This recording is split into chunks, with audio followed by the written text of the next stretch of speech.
My sister Sarah has a gift for making a room feel smaller the moment she walks in. Not because she's loud, she's not exactly, but because she has a way of organizing people. Of sorting them into categories without anyone quite realizing it's happening. By the time dessert arrives at any family gathering, you already know who Sarah has decided matters and who she's filed quietly away as background noise. I had been background noise for a long time. My name is Maya Okonkwo. I'm 39 years old. I live alone in a 2-bedroom apartment in Austin that I've never bothered to furnish properly because I'm almost never there. I have a rescue cat named Atlas who is largely indifferent to my existence, which I respect. I run 6 miles every Sunday morning before the city wakes up, and I keep a handwritten journal that I've maintained since I was 14.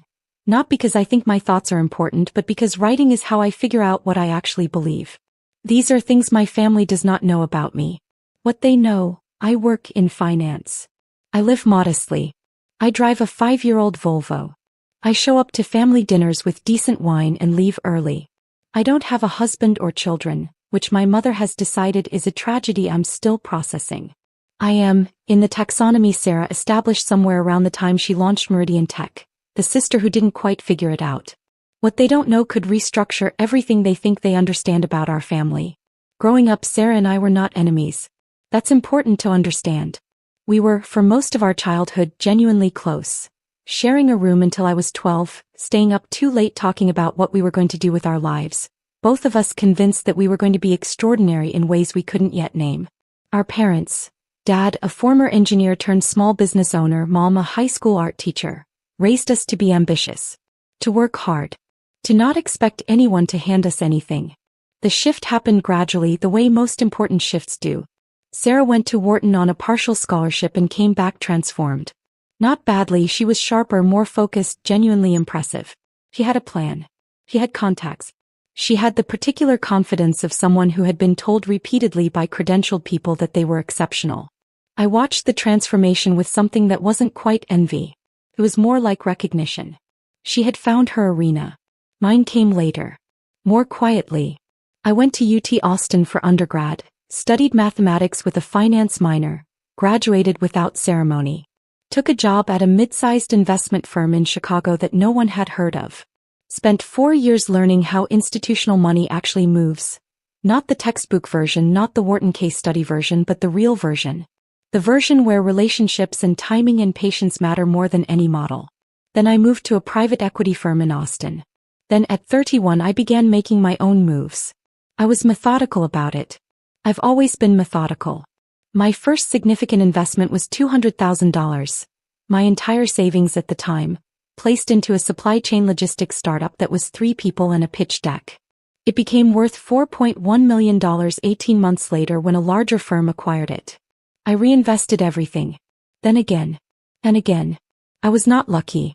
I was disciplined and I was early, and I understood something that most people miss. The best opportunities look from the outside exactly like bad ideas.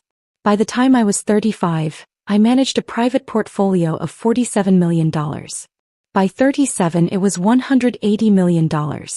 I had a small, trusted team, my investment firm Wallace Capital, my attorney Diane Reeves, and my financial advisor Marcus Webb, who had been with me since the Chicago days and who once told me entirely seriously, "Maya, the only mistake you've ever made is letting people underestimate you without cost." I thought about that a lot. The reason I kept my success private was not, at first, strategic. It was protective. I had watched money change Sarah. Not ruin her, but change her. I had watched my parents' relationship with her shift as her company grew. The way my father now deferred to her opinions at the table. The way my mother called her first with news. Money had quietly rearranged our family's hierarchy, and I didn't want to participate in that rearrangement. I wanted to be loved or not loved on terms that had nothing to do with my net worth. That was the naive version of my reasoning. The real version, the one I wrote about in my journal late at night, was simpler. I was afraid. Afraid that if they knew, they'd want something. And if they wanted something and I gave it, I'd never know again whether anything between us was real. So I stayed quiet. I drove my Volvo. I brought decent wine. I left early. Meridian Tech was Sarah's creation, and I will say this honestly. It was genuinely impressive. She founded it at 32 with a co-founder, James Park, and seed funding from 3 angel investors.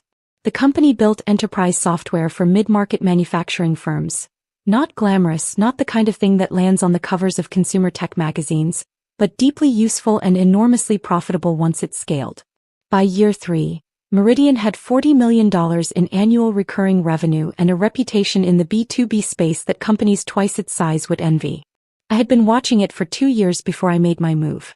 I came in through a Series C round, anonymously, through a holding entity, Vantage Meridian Holdings, that was 3 layers removed from my name. Wallace Capital structured the deal. The investment was $150 million across 2 tranches, securing me 61% controlling interest in Meridian Tech. The board knew the investor only as the Vantage principal. My identity was protected by ironclad confidentiality provisions that Diane had spent 3 weeks negotiating. Sarah knew she had a large institutional investor. She did not know it was me. I told myself this was simply professional structure. That anonymity in investment was common, standard, normal, which it is. I told myself there was no conflict of interest because I had no intention of ever exercising control. I was a passive investor who believed in the company and wanted it to succeed. Marcus looked at me over his reading glasses when I told him this and said nothing for a very long time. "What?" I finally said. "Nothing," he said. "I just think you should be honest with yourself about what you're building here." I wasn't ready to be. Not yet. For 2 years I watched Meridian grow. I attended no board meetings. I received quarterly reports. I reinvested dividends. The company expanded into 3 new markets, grew its team to 340 people, and began preliminary conversations about an IPO. Sarah was on the cover of Austin Business Journal. My father framed it and hung it in his office. At Christmas that year he pointed at it when I walked in. "Your sister," he said with a pride so full it had its own gravity. "Can you believe it?" "I can," I said. And I could. That was the thing. I was proud of her. The investment was real, not a trap. I genuinely believed in what she'd built. And I had made peace, I thought, with the arrangement, with loving my sister from behind a wall of structured equity. Then came the dinner in March. It was the kind of family gathering that masquerades as casual but is actually orchestrated. My parents' house. Mom's cooking. Sarah and her husband, Derek, seated at the head-adjacent chairs that had somehow, over the years, become theirs by unspoken agreement. Her 2 kids at the counter with iPads. My cousin Vanessa and her boyfriend who I liked.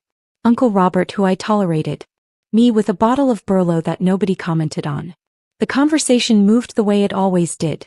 Family news, neighborhood updates, Derek's new car, the kids' school performances. Then Sarah mentioned Meridian's upcoming Series D, and the table reorganized itself around her the way it always did when business came up. "We're looking at a $400 million raise," she said, with the practiced casualness of someone who has said an impressive thing enough times to deliver it without visible effort. "We've already had interest from 3 Tier 1 firms." "That's incredible," Mom said. "It really is," Dad agreed. He looked at me. "You work in finance, Maya. You understand what that means, right? A $400 million round." I took a sip of my wine. "I have some sense of it, yes." Sarah caught something in my tone, or thought she did. She turned to look at me with an expression I knew well. Patient. Slightly condescending. The expression of someone explaining something obvious to someone who means well but is limited. "It's not like personal investing, Maya," she said.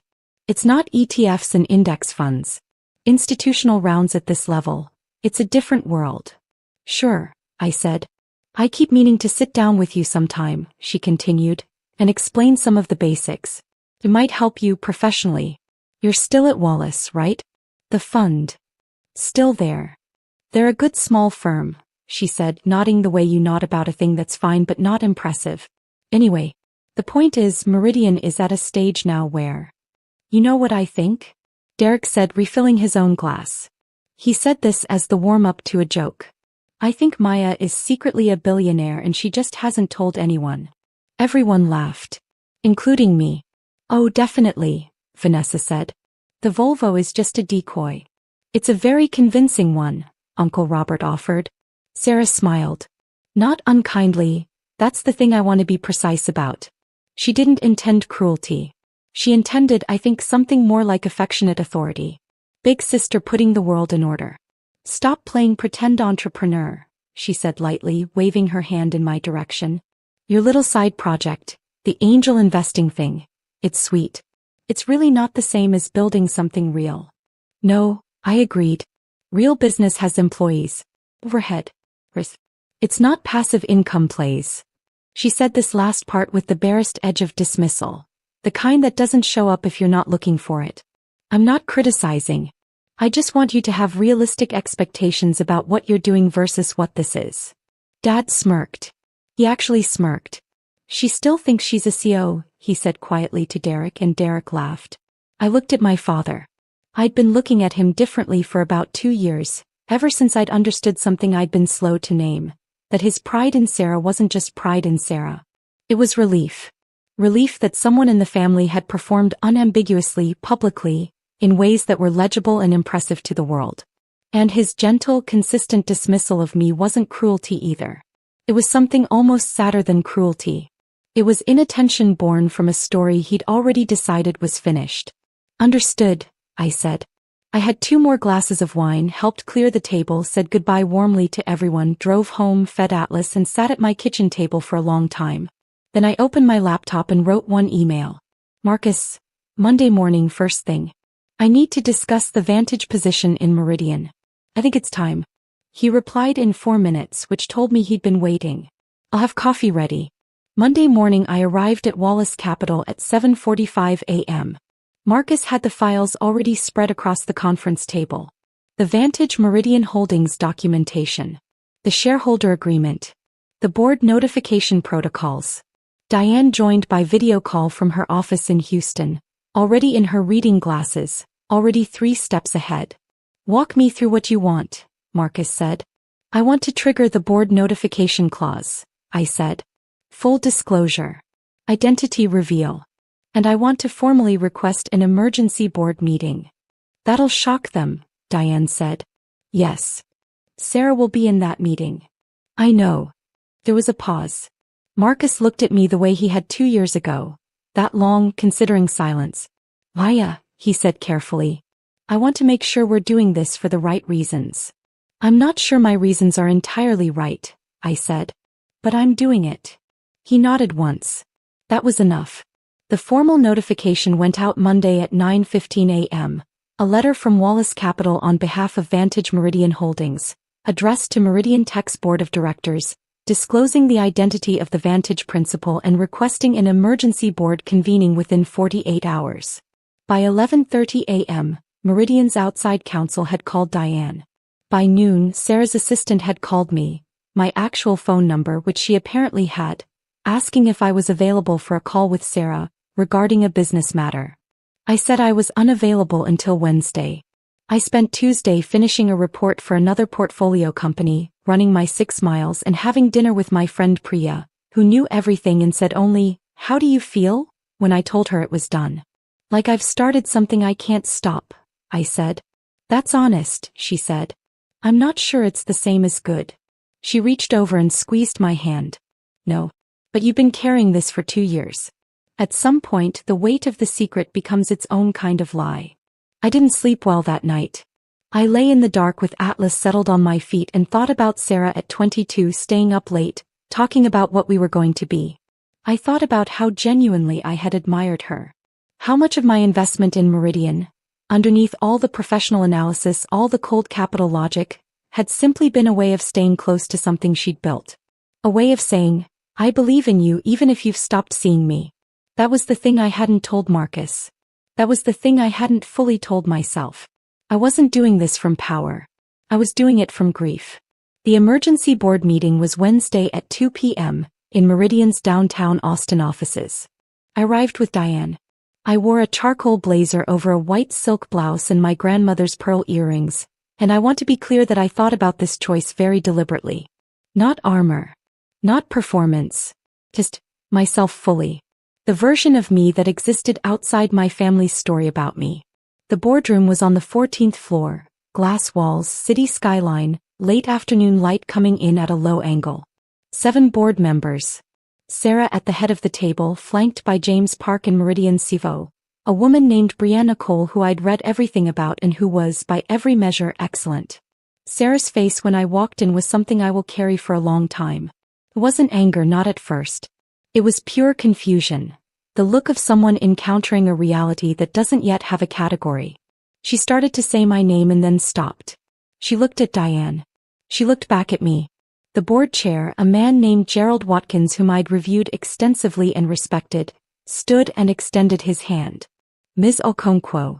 Thank you for coming. Thank you for convening on short notice, I said. We sat. Sarah had still not spoken. Gerald opened the meeting formally, introduced me to the board members who didn't yet have faces to attach to the Vantage name, and summarized the notification letter. Then he turned to me and said, Ms. Okonkwo, would you like to speak to the board directly? Yes, I said. I had notes but I didn't use them. I've been Meridian's largest shareholder for 2 years, I said. In that time I've attended no meetings, exercised no control and made no demands. I invested because I believed in this company. I structured anonymously for reasons that were partly professional and partly personal. I paused. The board deserves to know who holds this position. That's the primary reason I'm here. Brianna Cole spoke first. Ms. Okonkwo, what's your intention going forward? With regard to the Series D, are you planning to? I'm not planning to block anything, I said. Meridian's trajectory is sound. The Series D terms you're negotiating are reasonable. I have no interest in disrupting a company I've spent 2 years watching succeed. James Park exhaled. The room shifted slightly. Sarah's voice when it came was very quiet. How long have you known about the company? Before you invested. I'd been watching for 2 years before I came in, I said. Since the Series B. She absorbed this.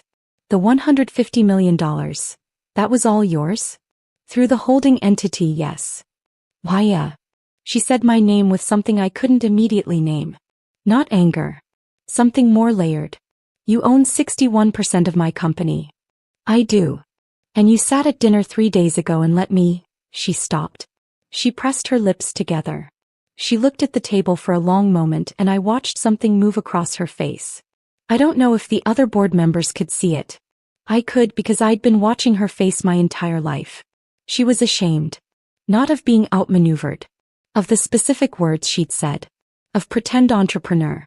Of not real business. Of the smirk she hadn't stopped, that she'd let happen, that she'd participated in.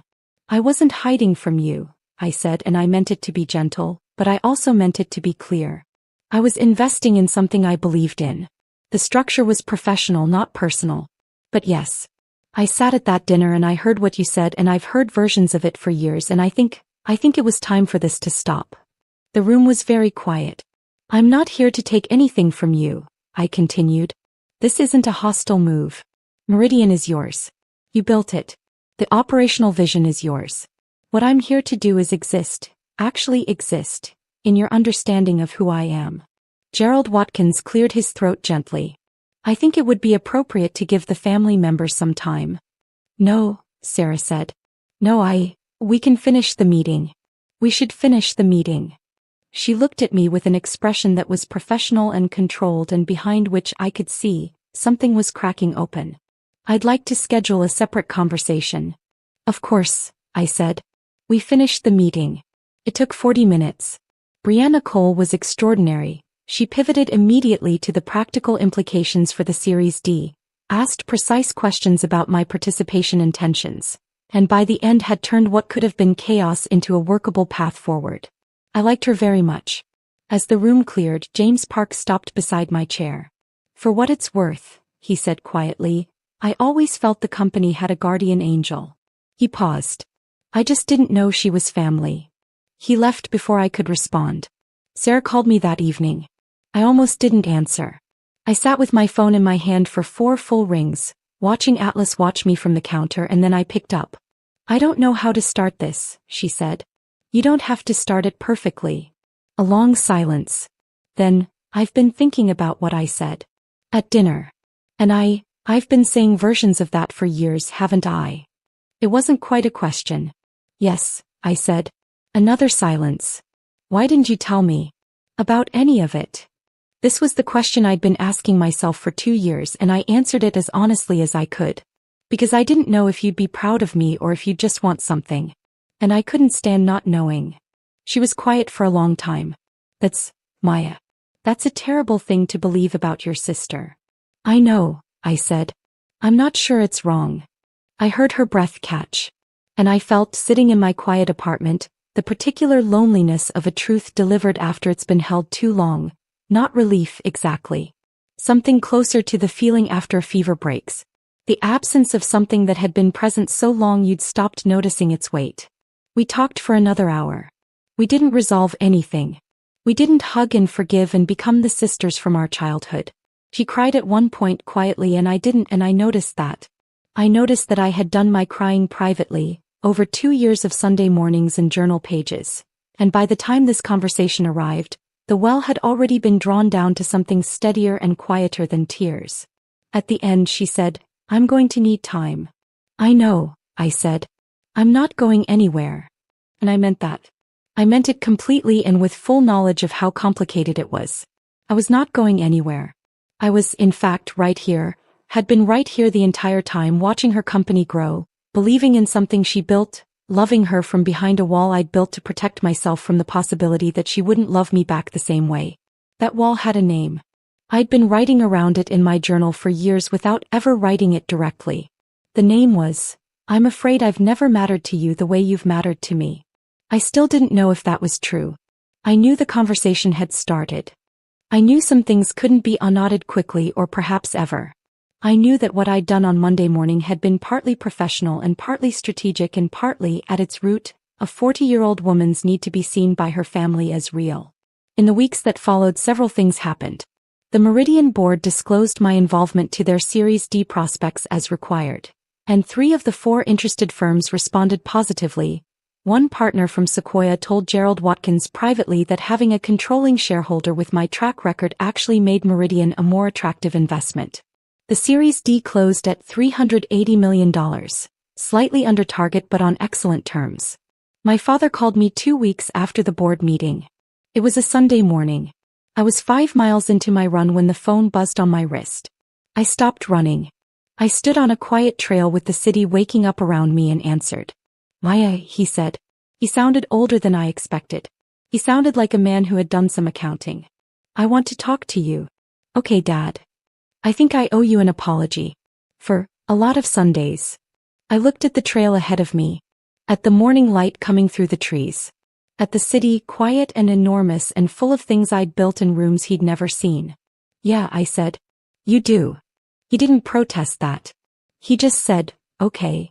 We talked for 20 minutes. It wasn't enough. It was a start. I understood by the end of it that he was genuinely trying, that the smirk, the dismissals, the steady low-grade erasure had not been malicious, had been instead a failure of attention, a story he'd stopped questioning, and that he was now late attempting to revise it. I appreciated that. I also knew it didn't undo 12 years of dinners. Those 12 years lived in me in ways that a 20-minute phone call couldn't reach.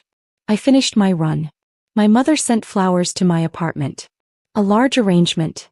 Dahlias, which are my favorite, which means she'd asked Sarah because Mom had never once in 12 years remembered I preferred dahlias over roses. I set them on my kitchen table and sat with them for a while. The fact that she'd asked meant something. The fact that she'd needed to ask meant something too. Both things were true. That's what I've learned at 39 after years of believing that understanding something means resolving it. Both things are true and you carry them together and you figure out how. Marcus Webb took me to dinner the week the Series D closed. He ordered good scotch and said very little until the food arrived, and then he looked at me over his glass and said, So, was it worth it? I thought about Sarah's voice on the phone. About my father's silence on the trail. About the boardroom and Gerald Watkins and James Park's quiet words. About 2 years of quarterly reports and Sunday runs and journal pages and the specific loneliness of being known only partially by the people who were supposed to know you completely. Ask me in a year, I said. He raised his glass. Fair. I raised mine. Atlas was asleep on my bed when I got home. The dahlias were still on the table, opening a little more than they had that morning. I sat down with my journal and I wrote for the first time in 2 years, without the weight of the secret pressing on every word. I wrote, I don't know what comes next between Sarah and me. I don't know if we get back to those late-night conversations or if we stay in this new, careful distance forever. I know that Meridian will succeed. I know that I'll show up to the next family dinner. I know that I'm not waiting anymore to be seen, that I took that into my own hands and I'm living with everything that means. I know that I love her. I know it cost something to show her that in the only language she understood. I don't know yet if it was worth it. I think that's the most honest thing I've ever written in here. I closed the journal. I sat in the quiet. The city moved outside my window, enormous and indifferent and full of things being built in rooms no one else could see. I went to bed.